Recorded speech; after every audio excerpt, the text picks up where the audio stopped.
In previous lessons, we've talked about the importance of small wins and how small habits can accumulate into something significant. And that's really a core lesson of this entire course and something that, we've talked about multiple times. But how do you actually make that happen, especially when you have a busy day and you have a variety of things that you may be interested in improving? What can we actually do to trust that small wins will escalate and ripple into other areas of our lives? For this, I like to rely on a strategy that I call keystone habits, or the domino effect.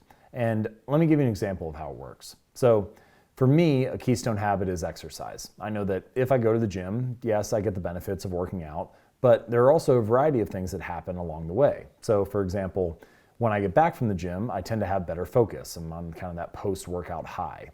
Additionally, when I go to bed that night, I tend to be more tired, which means I sleep better, and I wake up the next day with better energy.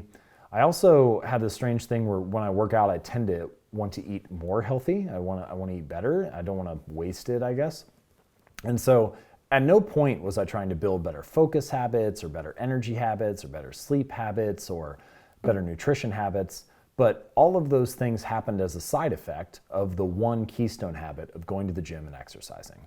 And so the core idea here is that there are a variety of behaviors that we can do on a given day that naturally pull the rest of our life in line. Exercise, as I just explained, is a common keystone habit, but you'll hear people talk about others as well. For example, walking is a very common keystone habit for many creators. If they, go for a daily walk, then they know that that'll kind of pull the rest of their creative juices in line and get them going. Another common keystone habit is visualization. So you hear about a lot of performers or comedians talking about visualizing themselves stepping out right before they get on stage and having a great show or some of their favorite jokes or best performances, and that visualization habit sets them up for success. Another keystone habit is meditation. You hear a lot of managers and CEOs talk about getting their daily meditation in. And if they do that, then they can handle the urgencies of the day much better. Whatever it is, there's going to be a few core behaviors that tend to drive your success or drive your productivity on any given day. And one of the best ways to figure out what a keystone habit is for you is just with some simple self-awareness. So I like you to click on the link below this video, the worksheet, and go in there and just use it as like a journal for 2 or 3 paragraphs. Think about, what do I do on my best days? What do I do when I show up at my best and most productive and most effective self?